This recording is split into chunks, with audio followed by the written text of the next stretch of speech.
Bem-vindos ao nosso canal, patriotas.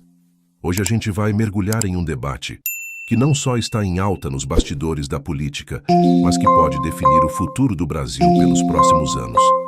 O que acontece com a direita sem Jair Bolsonaro?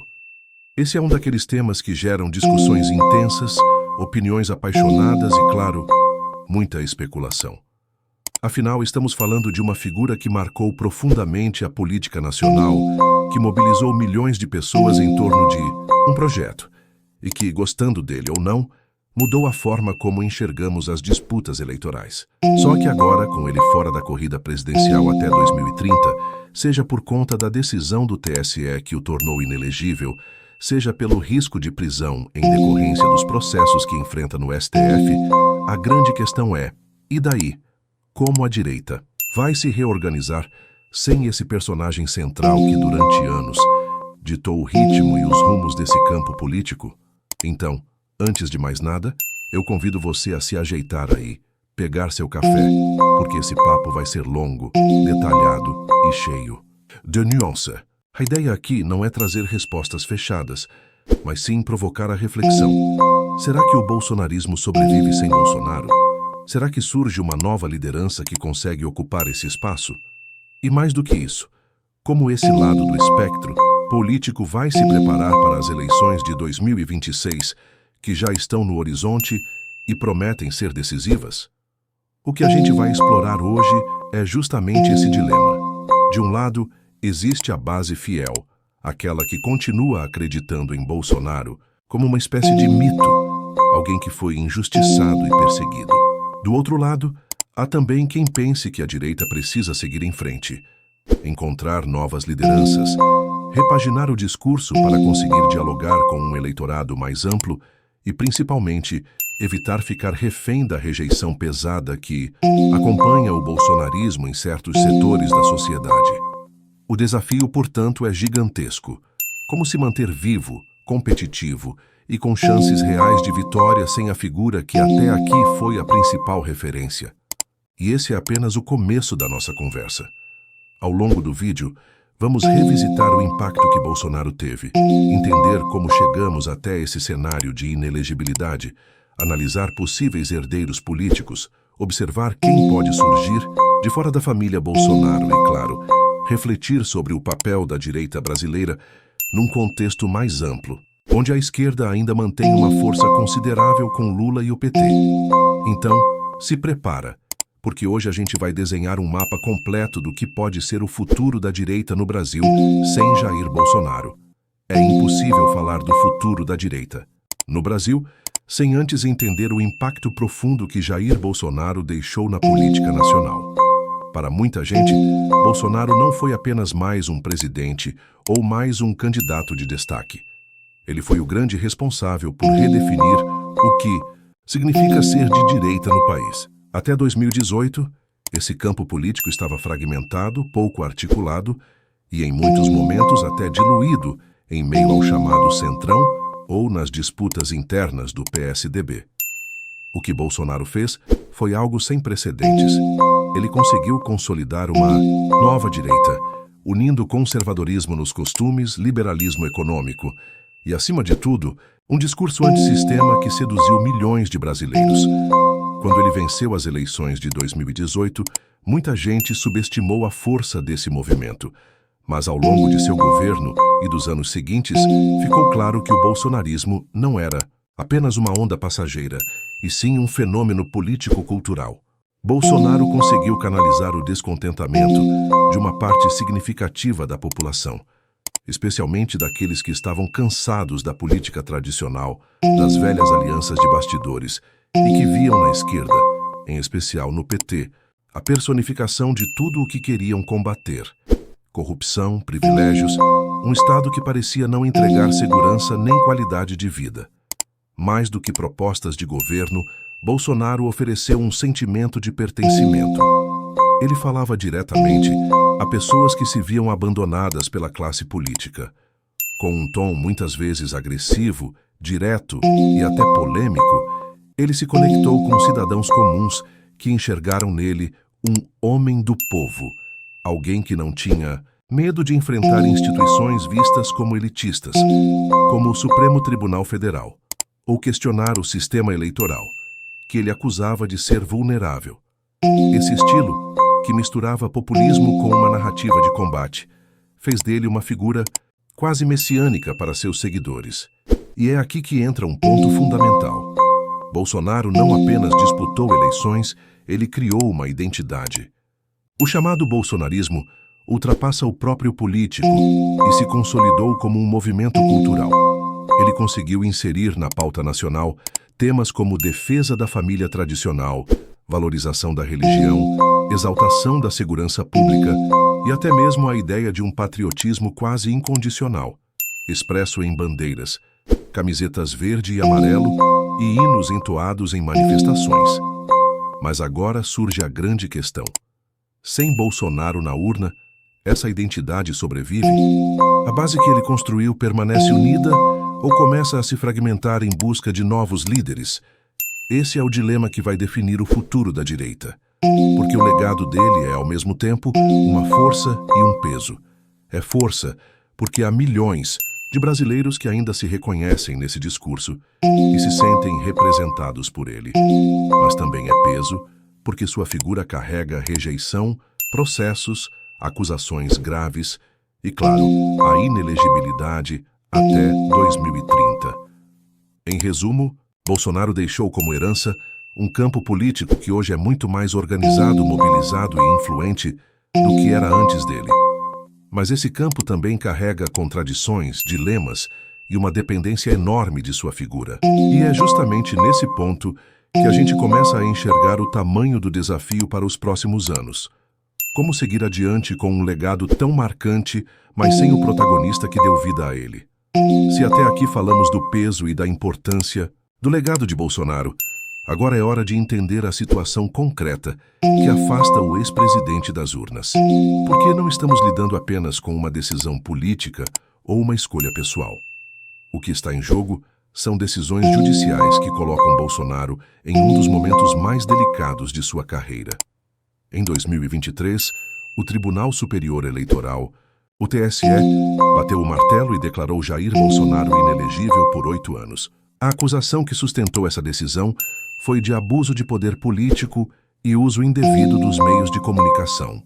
O estopim foi aquele famoso encontro com embaixadores em julho de 2022, quando Bolsonaro, sem apresentar provas, tentou colocar em xeque a segurança das urnas eletrônicas. Esse episódio, que repercutiu no Brasil e no exterior, foi considerado uma afronta direta ao processo democrático, e a Corte Eleitoral não hesitou em aplicar uma punição dura. Resultado: Bolsonaro ficou fora do jogo até 2030. Mas isso por si só já seria um baque gigantesco para a direita. Só que o cenário piorou ainda mais com o avanço de processos no Supremo Tribunal Federal. Em 2025, o STF publicou um acórdão transformando Bolsonaro e 7 de seus ex-assessores em réus pelo crime de tentativa de golpe de Estado. Esse processo está diretamente ligado aos eventos de 8 de janeiro de 2023, quando apoiadores do ex-presidente invadiram e depredaram as sedes dos 3 poderes em Brasília.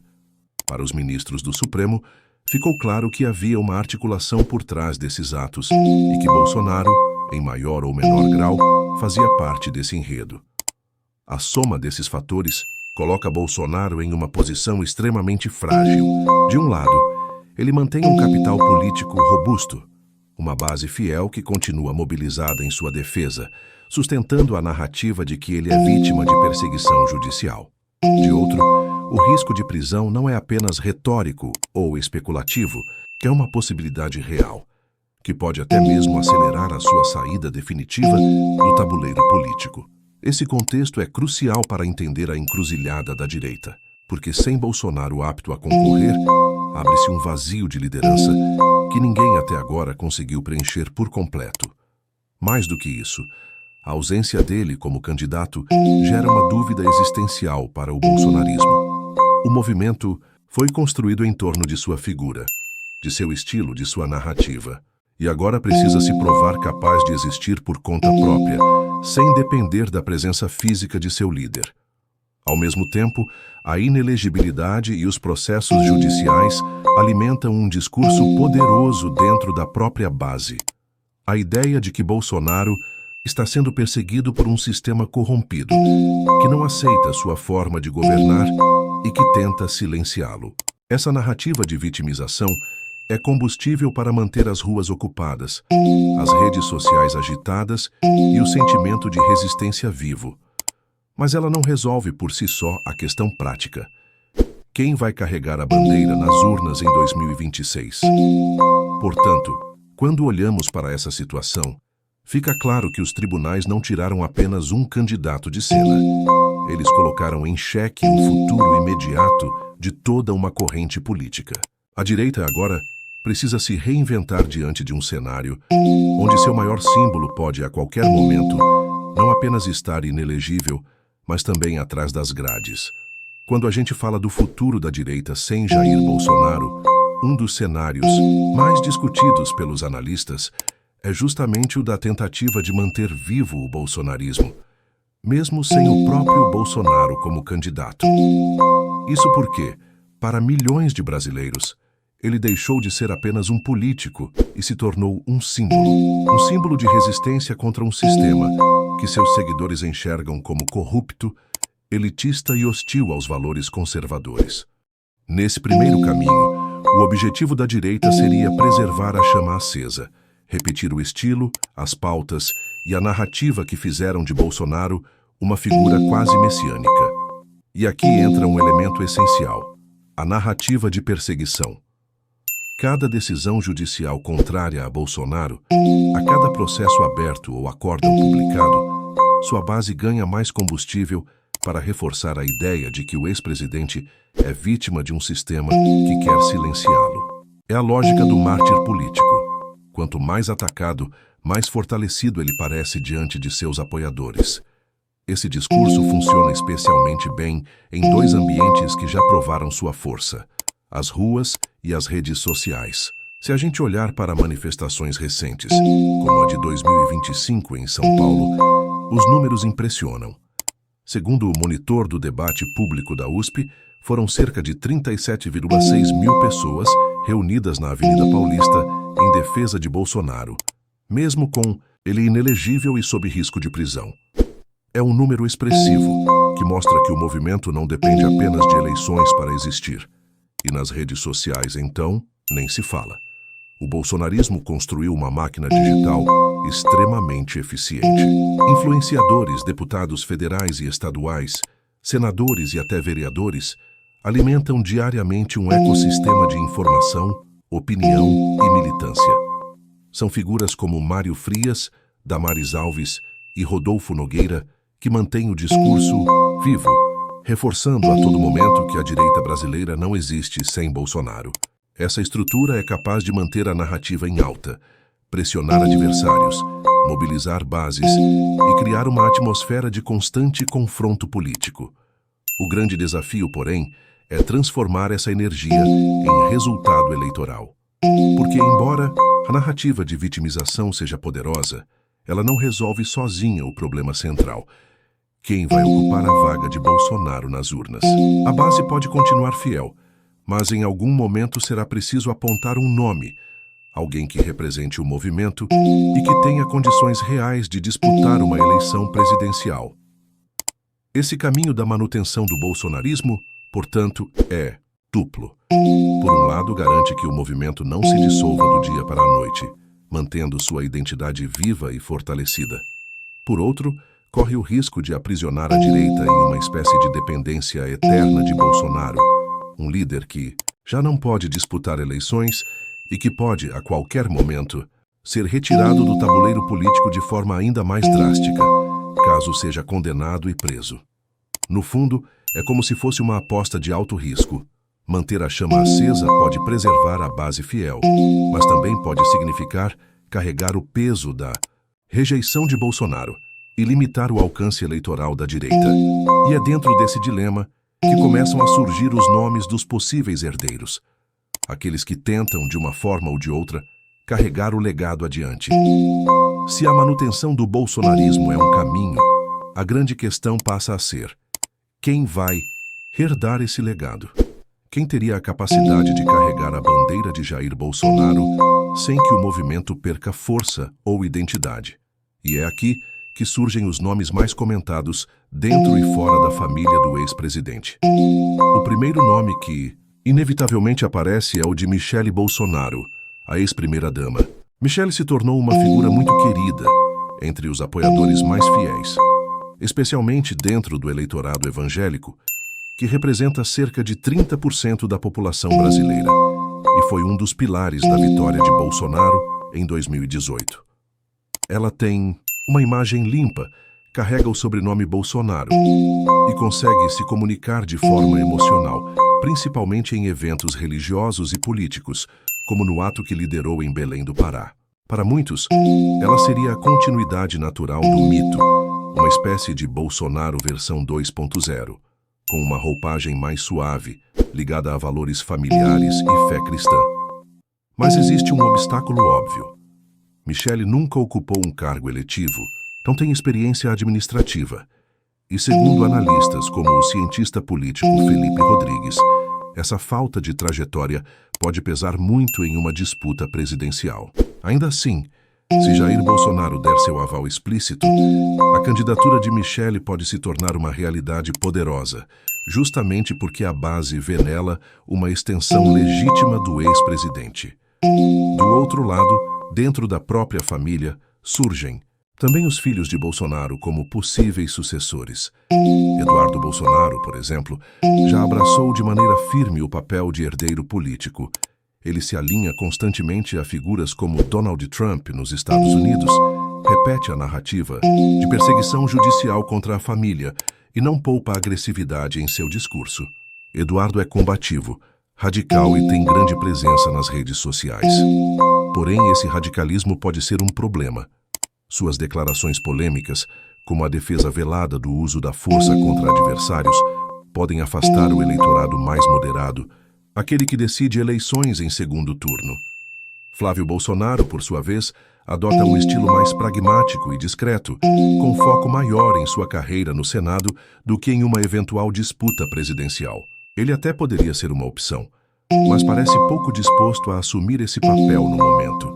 Ainda mais diante das investigações que cercam o nome da família, como as suspeitas de ligação com milícias no Rio de Janeiro, que prejudicam a imagem de qualquer um que carregue o sobrenome Bolsonaro. Fora da família, alguns nomes despontam como potenciais herdeiros do bolsonarismo. O mais evidente é o de Tarcísio de Freitas, governador de São Paulo e ex-ministro da Infraestrutura de Bolsonaro. Tarcísio tem o trunfo de ter sido apadrinhado politicamente pelo ex-presidente, mas ao mesmo tempo tenta construir uma imagem mais moderada.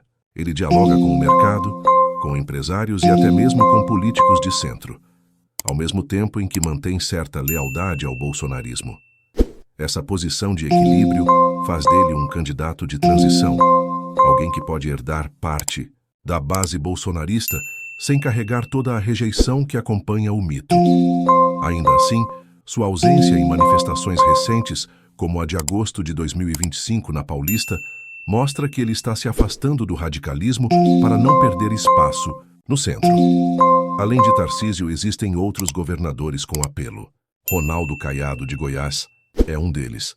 Com um estilo firme na defesa da segurança pública e com histórico de enfrentamento à esquerda, Caiado liderou pesquisas recentes, chegando a ter mais de 37% das intenções de voto, segundo a Futura Inteligência em 2025. Ele se apresenta como conservador, mas menos radical, o que pode ser um diferencial para conquistar o eleitorado cansado da polarização. Romeu Zema, de Minas Gerais, é outro nome, com um perfil voltado ao liberalismo econômico e ao discurso de eficiência administrativa. Já Ratinho Júnior, do Paraná, aparece como uma figura menos ruidosa, mas com forte apelo como gestor pragmático, o que pode atrair eleitores que buscam estabilidade. O dilema, porém, é que nenhum desses nomes, dentro ou fora da família, conseguiu até agora ocupar por completo o espaço deixado por Jair Bolsonaro. Cada um carrega potenciais e fragilidades, e a escolha de quem vai tentar ser o herdeiro legítimo pode definir se o bolsonarismo continua forte em 2026 ou se começa a perder relevância. E quando falamos sobre as possíveis herdeiras e herdeiros do bolsonarismo, a primeira imagem que vem à mente é a de Michele Bolsonaro. A ex-primeira-dama ganhou protagonismo político nos últimos anos, sobretudo após a inelegibilidade do marido. Carismática, com forte apelo junto ao eleitorado evangélico e apoiada pela militância digital, Michele se tornou um nome capaz de representar a continuidade do legado bolsonarista. Seu discurso religioso e sua imagem de mãe protetora da família têm um alcance emocional que conecta de forma profunda com parcelas do eleitorado conservador, especialmente mulheres e religiosos, mas ao mesmo tempo ela ainda não mostrou habilidade prática em debates, articulações políticas e enfrentamento direto de adversários, o que levanta dúvidas sobre sua viabilidade em um embate presidencial. Outro ponto essencial é observar o papel dos filhos de Jair Bolsonaro. Eduardo, com grande inserção nas redes sociais e ligações internacionais com a direita americana e europeia, aparece como um porta-voz direto da base mais radical do bolsonarismo. Ele tem um discurso duro, ideológico, que agrada o núcleo mais fiel, mas que pode afastar setores moderados. Já Flávio, senador, adota um tom mais conciliador e institucional, buscando ocupar espaços de poder em Brasília com um perfil de negociador. Isso o torna talvez o mais viável eleitoralmente, mas também menos identificado com a militância que quer combatividade e confronto. Carlos, por sua vez, continua sendo o estrategista digital, um nome que age mais nos bastidores, operando narrativas, memes e mobilizações no campo virtual, mas sem demonstrar ambições eleitorais claras. Vale destacar ainda que o peso do sobrenome Bolsonaro é, ao mesmo tempo, um ativo e um fardo. De um lado, garante votos automáticos, reconhecimento imediato e a conexão direta com uma base que se mantém leal. De outro, traz junto toda a carga de processos, polêmicas, investigações e rejeições que Jair acumulou ao longo dos anos. O eleitorado brasileiro pode, em parte, enxergar qualquer herdeiro como apenas uma extensão do próprio ex-presidente, sem novidades ou capacidade real de renovação. Por isso, a discussão em torno desses herdeiros não é apenas sobre nomes, mas sobre estratégias. A família Bolsonaro terá de decidir se vai insistir em liderar a direita com protagonismo absoluto ou se aceitará dividir espaço com outros aliados. E afinal, uma coisa é certa: o bolsonarismo sobrevive. Mas quem vai carregar essa bandeira e com qual força ainda é uma pergunta em aberto. Quer que eu siga agora para o próximo ponto, falando sobre as lideranças fora da família Bolsonaro, como Tarcísio, Zema, Caiado e Ratinho Júnior? Quando olhamos para além da família Bolsonaro, percebemos que existem outras lideranças de peso dentro da direita brasileira que ganham cada vez mais espaço e que podem disputar o protagonismo desse campo político. Entre elas, talvez a figura mais evidente seja a de Tarcísio de Freitas, atual governador de São Paulo. Ex-ministro da Infraestrutura no governo Bolsonaro, Tarcísio conseguiu consolidar sua imagem como um gestor técnico, pragmático e capaz de dialogar tanto com o mercado quanto com setores políticos diversos. Ele governa o estado mais populoso e economicamente importante do país, o que naturalmente o coloca como um dos potenciais presidenciáveis. Além disso, Tarcísio conseguiu, até agora, equilibrar uma postura de proximidade com Jair Bolsonaro, sem, no entanto, ficar preso completamente à sua sombra, construindo aos poucos uma identidade própria que o diferencia do bolsonarismo puro e duro. Outro nome que aparece com força é Romeu Zema, governador de Minas Gerais. Empresário, com um estilo discreto e pragmático, Zema já foi reeleito no segundo maior colégio eleitoral do Brasil e demonstra ambições nacionais. Ele aposta em um discurso mais liberal na economia e mais técnico na gestão, tentando se afastar de uma retórica agressiva ou excessivamente ideológica. Sua vantagem é ser visto como alguém que não briga, que pode conquistar tanto parte do eleitorado de direita mais moderada quanto até setores do centro. O desafio de Zema, no entanto, é a falta de carisma e de projeção nacional. Ele ainda precisa se tornar uma figura conhecida em estados fora de Minas para, de fato, ser competitivo numa eleição presidencial. Já Ronaldo Caiado, governador de Goiás, representa uma outra linha dentro da direita. Com longa trajetória política, Caiado tem forte inserção no agronegócio e um discurso firme em defesa do conservadorismo, mas sem estar diretamente colado ao bolsonarismo.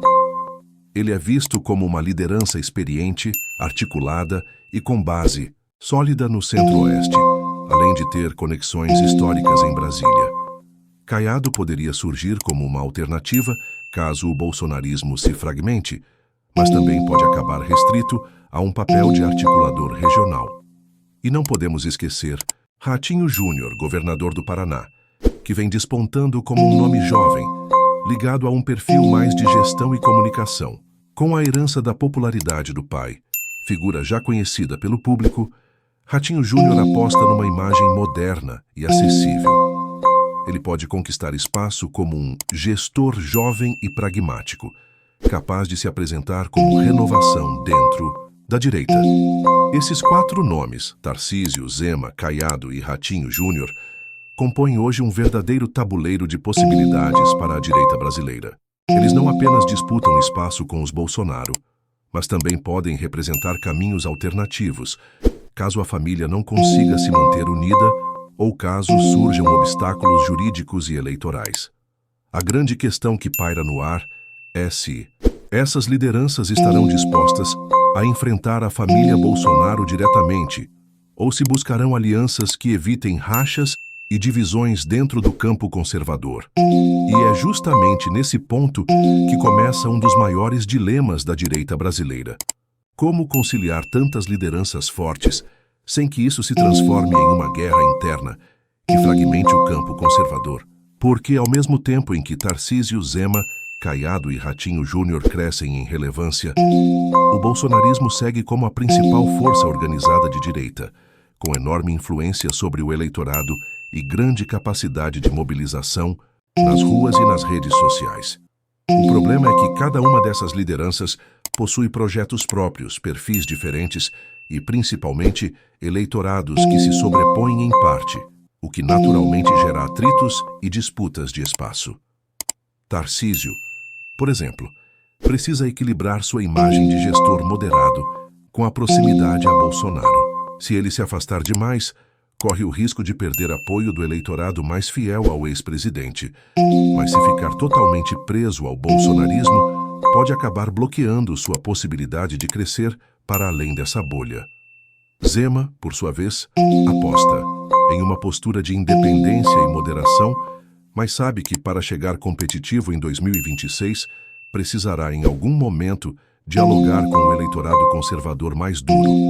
E aí surge o desafio de não se confundir com os Bolsonaro, nem se chocar com eles. Caiado tem o peso do agronegócio e de uma trajetória política sólida, mas enfrenta o problema de ser visto como velha política, algo que pode desgastar sua imagem em comparação com nomes mais novos. Já Ratinho Júnior pode até tentar se apresentar como renovação, mas para crescer nacionalmente, terá de enfrentar gigantes que já ocupam cargos de maior visibilidade, como Tarcísio e Zema.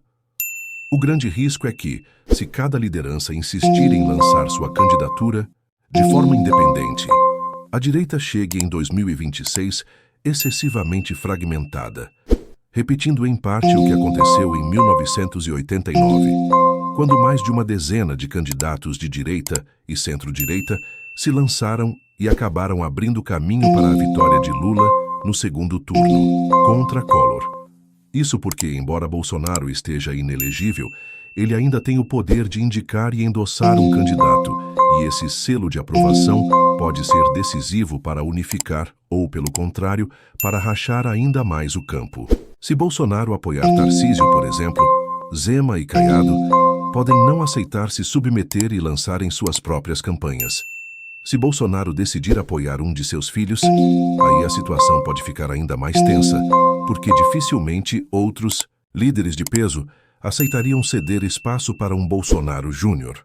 Ou seja, O futuro da direita depende de como essas lideranças vão administrar o equilíbrio entre ambição pessoal e necessidade de unidade. Uma divisão pode ser desastrosa, mas uma aliança sólida pode transformar a direita numa força ainda mais competitiva em 2026. Então vamos mergulhar nesse ponto. As estratégias que já estão sendo testadas para evitar que a direita se fragmente, de vez até 2026. O que vemos hoje é uma movimentação intensa nos bastidores, com cada liderança buscando construir uma narrativa que não apenas fortaleça sua própria imagem, mas que também dialogue com a ideia de unidade. E isso se dá em diferentes frentes. Tarcísio, por exemplo, vem tentando se consolidar como o gestor técnico, alguém que não está preocupado com disputas ideológicas exageradas, mas sim com resultados concretos.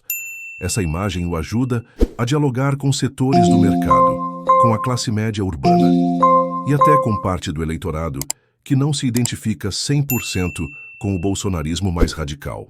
Ao mesmo tempo, ele mantém proximidade com Bolsonaro, sempre aparecendo ao lado do ex-presidente em momentos estratégicos, para não perder a base conservadora. A tática é clara: ser visto como um sucessor natural, mas sem ser apenas mais um bolsonarista. Já Romeu Zema tem investido em uma estratégia de nacionalização da sua imagem. Ele, que até pouco tempo atrás era visto apenas como o governador de Minas, agora busca ampliar sua presença em eventos nacionais. Concede mais entrevistas e até ensaia aproximações com lideranças do centro. A narrativa de gestor discreto que fala pouco, mas resolve muito, é sua principal arma. Mas o grande desafio é que isso precisa ser convertido em visibilidade real. E em campanhas eleitorais, visibilidade é tudo. Ronaldo Caiado, por sua vez, aposta na força do agro e na sua experiência política. Nos bastidores, ele se movimenta para ser visto como alguém capaz de unir diferentes setores conservadores, até porque sua trajetória dialoga tanto com a direita quanto com setores mais tradicionais do centro. Sua estratégia é a de se vender como o nome da experiência e equilíbrio. Mas para isso, precisará lidar com a imagem de que já passou do auge e que pode não ser competitivo o suficiente contra candidatos mais novos. Ratinho Júnior segue outra linha: a tentativa de se apresentar como representante da renovação. Jovem, ligado à comunicação e com forte influência no Paraná, ele sabe que para crescer precisa se diferenciar dos demais sem confrontá-los diretamente. Sua aposta está em consolidar a imagem de novo conservador moderado, alguém capaz de atrair a juventude sem assustar o eleitorado tradicional. Nos bastidores, além dessas construções de imagem, há uma outra estratégia sendo testada: o diálogo constante entre lideranças para evitar rupturas irreversíveis. Reuniões, encontros e aparições conjuntas têm sido cada vez mais comuns. É como se houvesse um pacto informal para não se atacar abertamente, pelo menos por enquanto.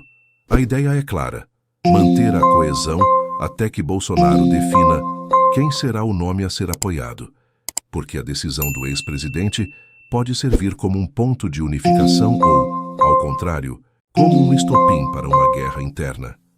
O problema é que todas essas estratégias ainda estão em fase de teste, e a qualquer momento, uma crise política ou um movimento brusco pode mudar todo o tabuleiro. Basta um deslize, um ataque mal calculado ou até uma investigação que recaia sobre algum desses nomes para que as alianças se desfaçam. Chegamos agora a um ponto essencial dessa análise: a força do lulismo e, em paralelo, o fenômeno da institucionalização da extrema-direita no Brasil.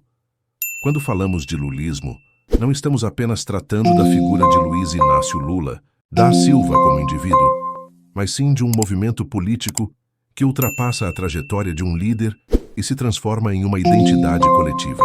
Lula, mesmo após décadas de atuação, desgastes, prisões, crises e vitórias, mantém uma base popular sólida, principalmente entre as camadas mais pobres, no Nordeste e entre os trabalhadores organizados. Esse capital político é inegável e cria um desafio quase intransponível para qualquer adversário, porque não se trata apenas de eleição, mas de sentimento de pertencimento e de representação. A cada pleito, o lulismo reaparece como força de resistência e de esperança para uma grande parcela da população. Ao mesmo tempo, vemos no Brasil um fenômeno relativamente recente, mas que ganhou força acelerada nos últimos anos: a institucionalização da extrema-direita. Se antes ela aparecia de forma difusa, marginal ou associada a pequenos grupos, hoje ela ocupa cadeiras no Congresso, administrações estaduais e municipais, além de pautar debates em conselhos, universidades e até no judiciário. O bolsonarismo, embora diretamente afetado pela inelegibilidade do ex-presidente, não desapareceu. Pelo contrário, ele se enraizou. Partidos como o PL se consolidaram como abrigo político dessa corrente, conquistando prefeituras, ampliando sua bancada federal e garantindo presença significativa em estados estratégicos. Esse movimento cria uma dicotomia interessante: de um lado, o lulismo como herança política consolidada e de longo prazo; de outro, a extrema-direita em processo de enraizamento institucional, mesmo que ainda em disputa sobre quem a liderará no futuro. E no meio dessa disputa surge o risco. Enquanto a esquerda se apoia em uma liderança clara e consolidada, a direita radical precisa definir seus rumos, seus herdeiros e sua narrativa. Se conseguir se estruturar e superar divisões internas, pode se tornar um adversário ainda mais competitivo. Se não, corre o risco de se fragmentar e perder força diante da hegemonia lulista. Essa é a encruzilhada em que o Brasil se encontra hoje. A convivência entre uma esquerda fortemente consolidada em torno de Lula e uma direita radical que tenta se institucionalizar e encontrar novas lideranças. O resultado desse embate definirá não apenas as eleições de 2026, mas também o futuro da política brasileira nas próximas décadas. Quando a gente amplia a lente e olha para fora do Brasil, o tabuleiro fica ainda mais complexo e, ao mesmo tempo, revelador. A direita brasileira não atua num vácuo. Ela é influenciada por ondas internacionais, por alianças simbólicas e por sinais que vêm de Washington, Bruxelas, Buenos Aires, e até de debates que se desenrolam dentro das Big Techs do Vale do Silício. E aqui, a reconfiguração da direita global importa, e muito. O alinhamento retórico com figuras como Donald Trump volta a dar fôlego a um discurso nacional populista que conversa diretamente com parcelas do eleitorado brasileiro. A crítica ao establishment, a denúncia de um sistema judicial e midiático supostamente enviesado, a defesa de valores tradicionais, a ênfase em fronteiras, crime e ordem. Isso tudo ressoa por aqui, alimentando a sensação de que existe uma internacional conservadora, capaz de blindar e energizar o campo à direita. Mas esse alinhamento também cobra preço. Quando o discurso escala para o confronto com instituições e para a retórica de deslegitimação do adversário, o Brasil entra no radar de repercussões diplomáticas, comerciais e tecnológicas. Basta pensar em como medidas unilaterais, sanções direcionadas, listas de indivíduos e pressões regulatórias podem respingar no ambiente doméstico. Sinais como a evocação de legislações extraterritoriais, a exemplo de marcos usados para sancionar agentes estrangeiros, tornam-se combustível narrativo para a base, perseguição, ingerência externa. Porém, geram ruído com investidores, organismos multilaterais e parceiros que valorizam estabilidade institucional. Para quem pretende liderar a direita em 2026, esse é um fio de navalha. Manter a conexão emocional com uma direita global aguerrida sem empurrar o Brasil para um isolamento que encarece crédito, trava acordos e assusta cadeias produtivas. E tem mais. A guinada de vários países para um conservadorismo de lei e ordem, somada ao protagonismo de outsiders, de Milei na Argentina ao fenômeno Bukele em segurança pública, entra como referência comparativa nas campanhas brasileiras. Dá para fazer. Olha o vizinho. Veja os números. Esse tipo de benchmarking político empolga bases e pauta debates, especialmente em segurança e gasto público. Só que o Brasil tem escala continental, um pacto federativo intrincado e um arranjo constitucional que freia soluções instantâneas. Replicar fórmulas prontas pode soar sedutor no palanque, mas cobra pragmatismo na execução. Quem quiser liderar a direita precisará traduzir inspiração internacional em desenho institucional viável aqui, com Congresso, STF, governadores e prefeitos na mesa. No fronte econômico, o mundo está mais caro, mais protecionista e mais imprevisível. A competição por investimentos verdes, a reconfiguração de cadeias globais, a sensibilidade a temas ambientais e de direitos, tudo isso virou variável eleitoral e de governo. Uma direita que queira ser competitiva precisará falar com o agronegócio globalizado, que demanda previsibilidade, certificação e acesso a mercados, ao mesmo tempo em que se comunica com a indústria que quer menos custo e mais competitividade. Nesse ponto, diplomacia econômica e institucionalidade contam. O discurso que mobiliza em lives e comícios pode precisar de tradução para memorandos, reuniões com embaixadas e negociações técnicas. Sem isso, fecha-se porta onde mais dói. Crédito barato, confiança e mercado para exportar. Também não dá para ignorar o ecossistema digital. Plataformas vêm sendo pressionadas por governos e por opinião pública a moderar conteúdos, combater desinformação e reduzir monetização de polarização extrema. Essa tendência global impacta diretamente o motor de campanha da direita brasileira, que foi, e ainda é, muito dependente da circulação orgânica e da comunidade de criadores de conteúdo. O jogo vai continuar online, mas com regras mais rígidas, maior litigiosidade e, possivelmente, menos alcance friccional gratuito. Quem liderar esse campo terá de profissionalizar ainda mais a máquina. Dados, segmentação legalmente segura, redes de microinfluência, comunicação de governo e oposição desenhadas como produto, não apenas como meme. Chegando à conclusão, qual é a síntese honesta desse quadro? A direita brasileira, sem Bolsonaro na urna, não está condenada ao desaparecimento, está condenada a escolher. Escolher entre um continuismo de alta octanagem emocional que mantém a base em ebulição, mas carrega rejeições e riscos institucionais, ou uma reconstrução moderada, capaz de dialogar com o centro e com mercados, porém sob o risco de desidratar o fervor militante que decide ruas e narrativas. Algumas lideranças, Tarcísio, Zema, Caiado, Ratinho Júnior, testam versões de síntese. Firmeza em segurança e costumes, responsabilidade fiscal, foco em gestão e uma diplomacia menos conflagrada. A família Bolsonaro, por sua vez, oferece a continuidade simbólica e afetiva do movimento, com Michele como ponte para o eleitorado evangélico e Eduardo como voz da combatividade. Entre essas trilhas mora a decisão estratégica: unificar cedo para construir musculatura nacional ou esticar a corda até as convenções e arriscar rachas que reeditam 1989. Se a direita quiser competir para valer em 2026, precisa de 3 entregas: um nome que una, um plano que acalme a economia e um tom que some votos de fora da bolha sem apagar a chama da base. Isso significa reconhecer o peso do lulismo, negociar com o centrão sem perder discurso e, sobretudo, transformar indignação em proposta. A energia existe, a máquina digital existe, prefeituras, bancadas e governadores existem.